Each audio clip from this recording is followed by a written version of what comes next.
بسم اللہ الرحمن الرحیم۔ السلام علیکم ناظرین۔ اسلامی تاریخ کے عظیم جرنیلوں میں حضرت خالد بن ولید کا نام سنہری حروف میں لکھا جاتا ہے۔ آپ کو رسول اللہ صلی اللہ علیہ وسلم نے سیف اللہ یعنی اللہ کی تلوار کا لقب عطا فرمایا۔ ان کی جنگی حکمت عملی، بہادری، غیر معمولی عقل اور اللہ تعالیٰ پر کامل یقین نے اسلامی فتوحات کی تاریخ کو نئی بلندی عطا کی۔ حضرت خالد بن ولید وہ شخصیت ہیں جنہوں نے عرب کی مٹی سے ایسے عظیم معرکے سر کیے جن کی مثال دنیا کی تاریخ میں بہت کم ملتی ہے۔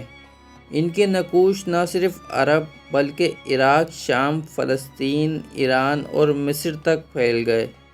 اس اسکرپٹ میں ہم حضرت خالد بن ولید کی مکمل سوانح عمری، اسلام لانے سے لے کر وفات تک کے تمام مراحل آپ سے ڈسکس کریں گے۔ حضرت خالد بن ولید 592 ہجری میں مکہ مکرمہ کے قریش کے مشہور اور معزول خاندان بنو مخزوم میں پیدا ہوئے۔ ان کے والد ولید بن مغیرہ مکے کے بڑے سرداروں میں شمار ہوتے تھے۔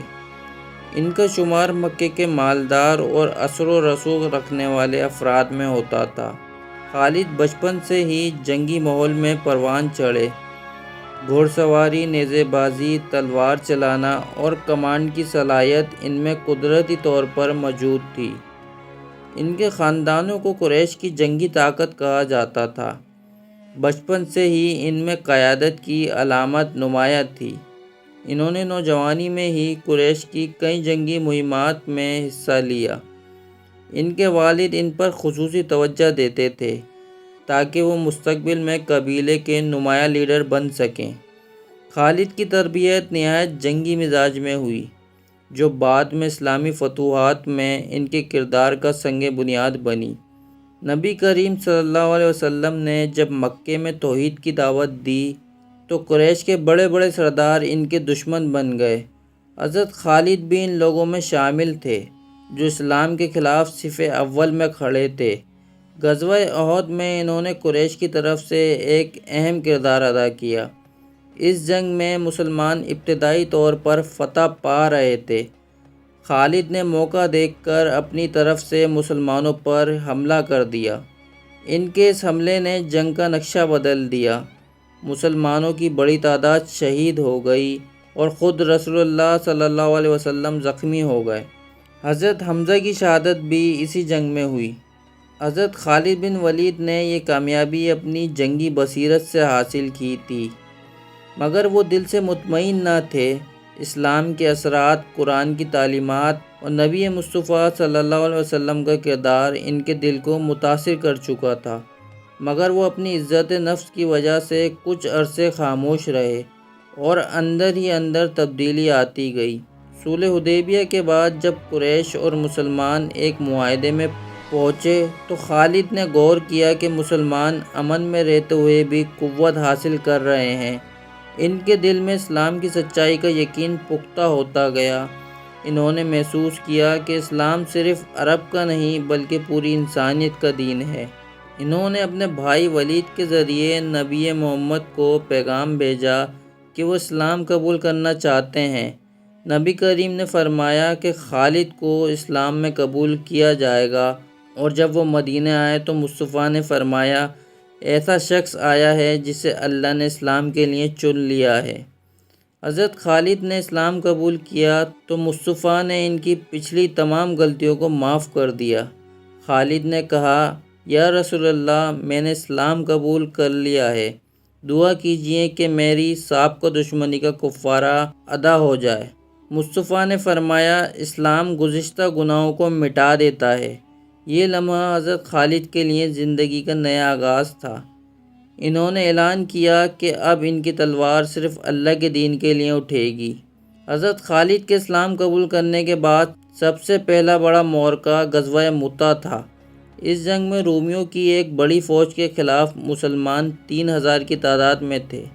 ابتدائی 3 کمانڈر یعنی زید بن حارثہ، جعفر طیار اور عبداللہ بن رواحہ شہید ہو گئے۔ مسلمانوں میں بے چینی پھیل گئی۔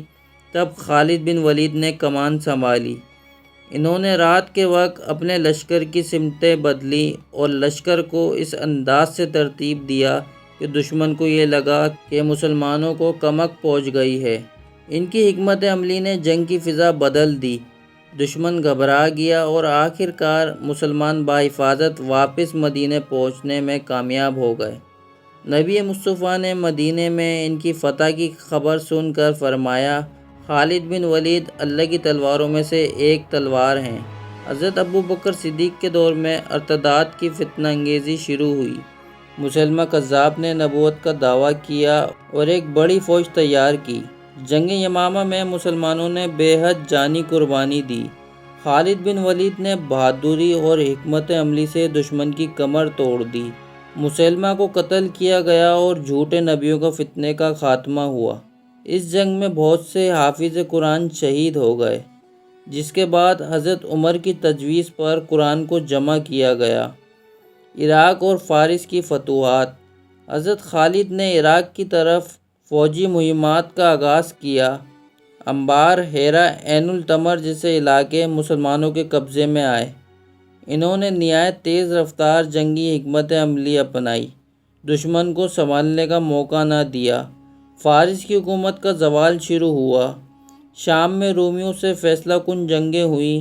خالد بن ولید نے اجنادین، مرج السفر اور یرموک میں شاندار فتوحات حاصل کی۔ جنگ یرموک تاریخ اسلام کی سب سے بڑی جنگ تھی۔ مسلمانوں کی تعداد کم تھی، لیکن ایمان، حکمت اور خالد کی قیادت نے میدان مال لیا۔ حضرت عمر کی طرف سے معزولی۔ حضرت عمر نے خلافت سنبھالنے کے بعد حضرت خالد بن ولید کو سپہ سالاری سے معزول کیا۔ لوگ فتح کو شخصیت سے منسوب نہ کریں، بلکہ سمجھیں کہ کامیابی صرف اللہ کی طرف سے ہوتی ہے۔ خالد نے بغیر کسی اعتراض کے اس فیصلے کو قبول کیا اور سادہ سپاہی بن کر جنگ میں شامل رہے۔ یہ ان کی اخلاص اور وفاداری کا عظیم ثبوت ہے۔ حضرت خالد بن ولید نے اپنی زندگی کا بیشتر حصہ میدان جنگ میں گزارا۔ ان کے جسم پر زخموں کے نشانات تھے، مگر موت بستر پر آئی۔ انہوں نے کہا، میں نے 100 سے زائد جنگیں لڑیں، میرے جسم پر ایک بالش جگہ ایسی نہیں جس پر زخم نہ ہو، مگر میں بستر پر مر رہا ہوں جیسے بزدل مرتے ہیں۔ یہ الفاظ تاریخ میں ہمیشہ زندہ رہیں گے۔ حضرت خالد بن ولید 642 میں حمص، شام میں وفات پا گئے۔ ان کی قبر آج بھی وہاں موجود ہے۔ حضرت خالد بن ولید کی زندگی ہمیں اخلاص، عزم، بہادری اور اللہ پر کامل ایمان کا سبق دیتی ہے۔ وہ اللہ کی تلوار تھے جنہوں نے دنیا کو بتایا کہ ایک سچا مسلمان کسی بھی میدان میں شکست نہیں کھا سکتا۔ ان کی جنگی حکمت عملی آج بھی دنیا بھر کی عسکری تعلیمات میں شامل ہے۔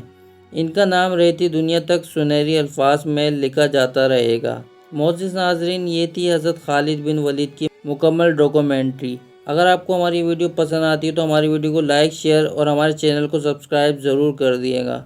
ملتے ہیں آپ سے اگلی ویڈیو میں، تب تک کے لیے اپنا بہت خیال رکھیے گا۔ اللہ حافظ۔